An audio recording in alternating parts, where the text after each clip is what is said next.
It's been spoken about so many times. India has the second biggest workforce in the world. Less than a quarter are women in that. And top positions only 5%. So, what do we do on that? Do you think that can change?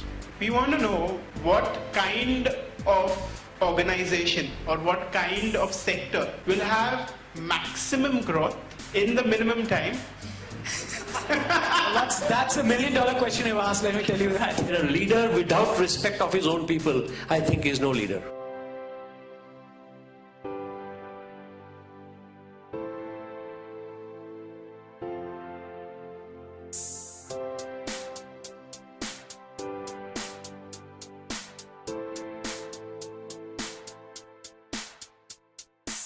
Great initiatives from Leslie Rebello and the part-time students, and very nicely he has introduced this concept and very smartly he has executed.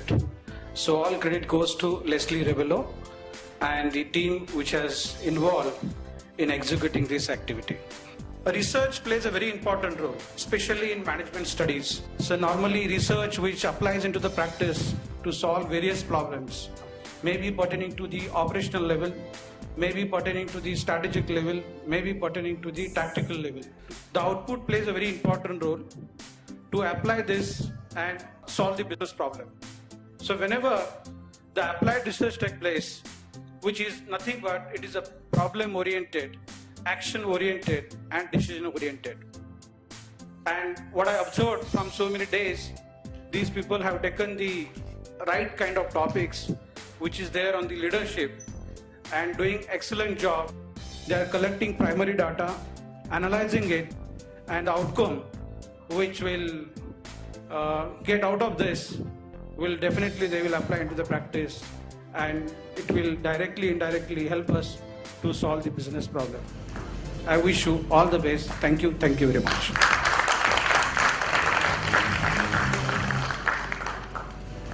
Good evening, ladies and gentlemen. It gives me immense pleasure to be amongst a young crowd like yours, with of course experienced professors and professionals who have spent years of experience in the leadership arena.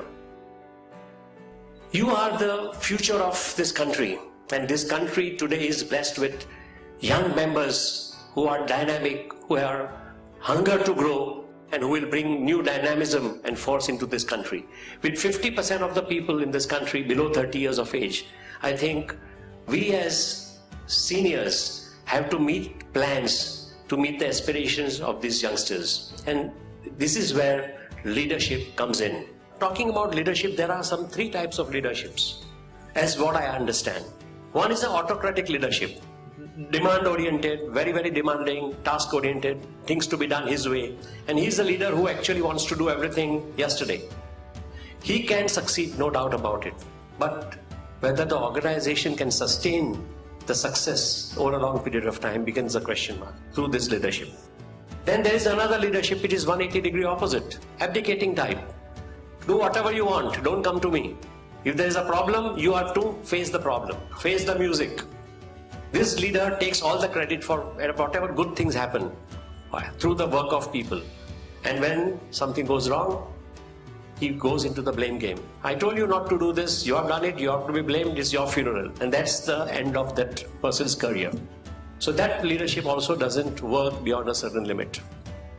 The third type of leadership is the empowering type, with full engagement and involvement. Being supportive leader to all the teams, encouraging participative type of management, working on strengths of people, and really getting involved to make sure that everybody in the team delivers. I feel that in my 40 years of career, I have adopted my type of leadership qualities which are in alignment with this third type of leadership. And I would like to talk about my experiences as I underwent all these principles of life, which in a way manifests into becoming a leader which is of the third type. Not a third rate, but a third type, which is participative type. Now, what are those attributes which makes a leader effective and participative as well? In the corporate arena, you'll have teams working under you. It's extremely important that the team should work under you with that open frame of mind, with full confidence in you as a leader, that you will be with them through thick and thin. If you use them up for your own ulterior motives and throw them aside when that ulterior motive is served, then I think you will lose out the mind share of these people, you will lose the respect of these people. And a leader without respect of his own people, I think is no leader. If you want somebody to follow a particular type of a value system or a principle, first you have to start with yourself. Charity begins at home, and so is some practice which you want to follow, others to follow. First you have to follow yourself. These are some of the aspects of leadership which I feel if you emulate, probably you will also succeed. Thank you and wish you all the best in your future life. Thank you. It's a pleasure to have you here and matter of pride to directly interact with you. You said that you need to create a culture wherein you allow people to make mistakes. Yes. But we live in an era where there is, everybody's talking about fast success. Everybody's talking about sectors in which you should pitch in should have least competition, top line, bottom line, and etc. etc. Please advise where is the room for making mistakes? Pursuing on a thought, if a person restricts himself because of fear of failure, because he wants to see, everybody wants to succeed. But if you make it a mandate that in my division or in my function, everybody has to succeed, failure is not tolerated. What is that feedback? People will have their buffer. People will not stretch. People will always not aspire. People will not aspire to do something which is unthinkable because of fear of failure. But if I tell them, have no fear of failure, success is yours, failure is mine, don't worry, then people will unshackle themselves. They will unshackle their minds. They will try to think about things that they have never thought or dreamt in the past. And they will stretch for more because they know that my boss is not going to punish me if I ever fail. When the child takes the first step and if the child falls down, do you slap the child? No, you don't do that. You just lift him up again, make another attempt. You call that failure? No, it's an attempt to the next step to success. So I think, so you as a leader, you have to inculcate, but then with every failure, there should be a learning. It's not a free lunch that I can allow my people to fail. I think, don't get me wrong, that I will allow people to fail and I will look the other way, failure happen, let it happen. No. If there is a failure, I told you that example of my products sometimes failing in the international test house when they are subjected to burglary tests. Many times it fails because in the first attempt it fails. So what? You have learned where it has failed. You have also come back with an idea of how you can now make sure that you add that delta X value to that product so that it next time will get cleared. You call it failure? No, certainly not. It's a stepping stone to success. As a leader, you have to have that maturity to instill that confidence in your team. And believe me, it works wonders. If you remove the fear of failure, a lot of things happen and follow through. I hope I have answered the question.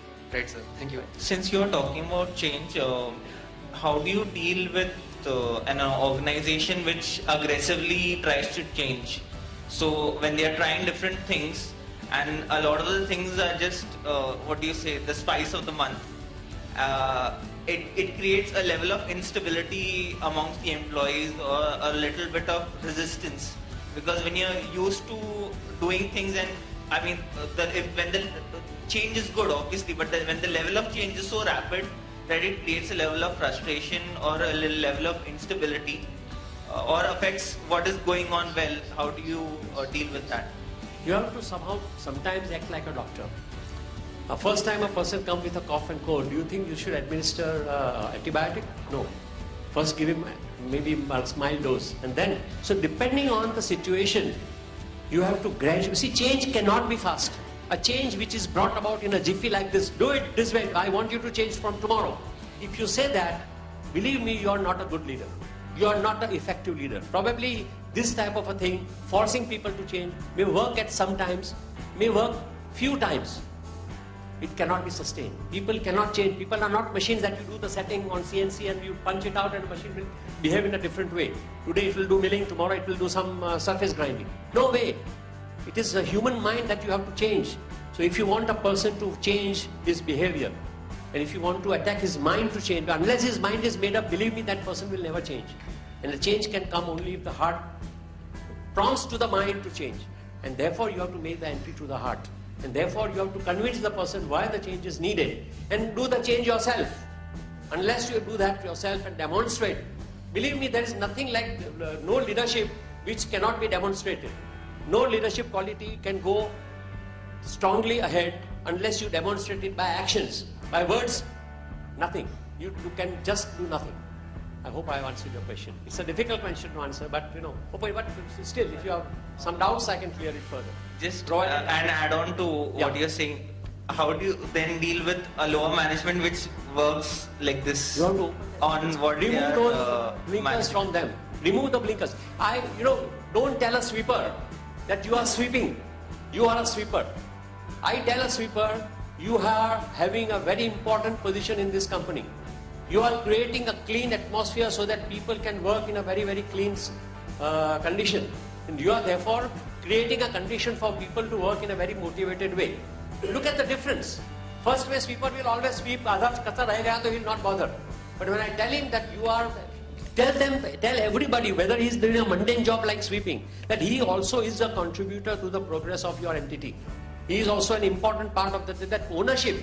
That's why I talked about ownership. But whatever ownership can be, the sweeper also is the ownership. If he doesn't clean the office properly, then nobody would like to work in a good. Who will like to work in a dirty atmosphere? So if you tell him that you are creating that atmosphere, he feels that yes, he is also a part of the organization. So that feeling will come in, and wo agar apnapan aa gaya, believe me, minds will work, hands will work. Hi everyone, my name is Ambrose, and my question is in general for everybody.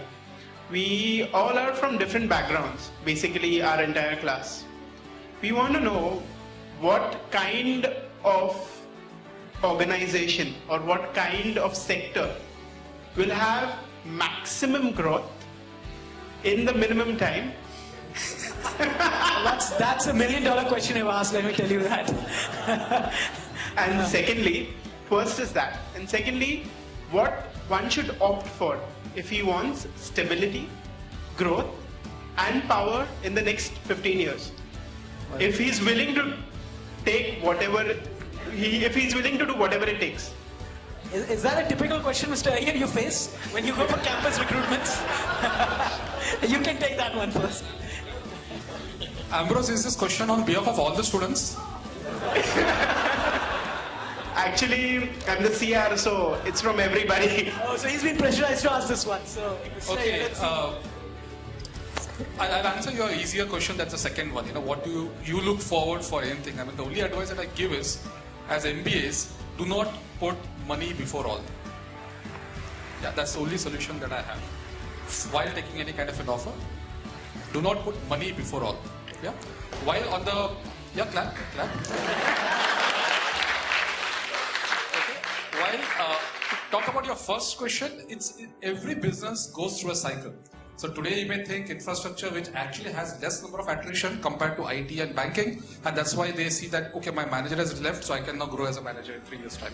Okay, he's also left, okay, I can again go back there, So there are plenty of opportunities in those kind of a sector, where if you see a CV of an IT guy or a banking guy or a finance guy, financial sector guy, he has traveled the entire world. From ICICI to this, to that, to that, to that, to that. But in infrastructure, you won't find that kind of a stuff because we are all in the projects. Hard para kind of a stuff on the ground, and it's really difficult. So if you were to look at something today you may see that, okay, IT is booming, so let me join IT. But what happens if there's some change in government policy, or if something happens, like we have seen .coms going bust, which was a lot of people left the companies and went into .coms and created hypes, a lot of made millions also. But then where are those nowadays? So do not get hung up on any particular thing. You see where is your strength. You see what will give meaning to you, where you can really add value, whether it's infrastructure, it's services, it's whatever discipline or field it is, you can make a difference. So go with that. Even if you join a startup company, you can really be one of those topmost ones in the days to come. So that's the only advice I can think of at this moment. We've talked about succession planning. In the course of our study, what I managed to find is there's a lot of delay in a lot of companies. Now, okay, you can talk about private companies, or you can talk about some semi-government companies where we came across profiles which were 30, 31 and nothing more than just a senior manager per cadre. And again, you have some private companies where you have maybe 6 or 7 years of work ex and they're already in the top management or the middle management for that matter. So what would you attribute for this kind of disparity? I mean, this was typically observed in many of the government organizations. So do you say that there's a lack of proper leadership or direction in government structures vis-a-vis private entities? How does it work? So Kuppuswamy, you want to take that? Because he's pointing towards government company. There is nothing called a succession planning in government departments. It is driven by budget and by the minister. So thanks a lot for attending this panel discussion, and I would like to thank all the panelists for participating. Thank you so much.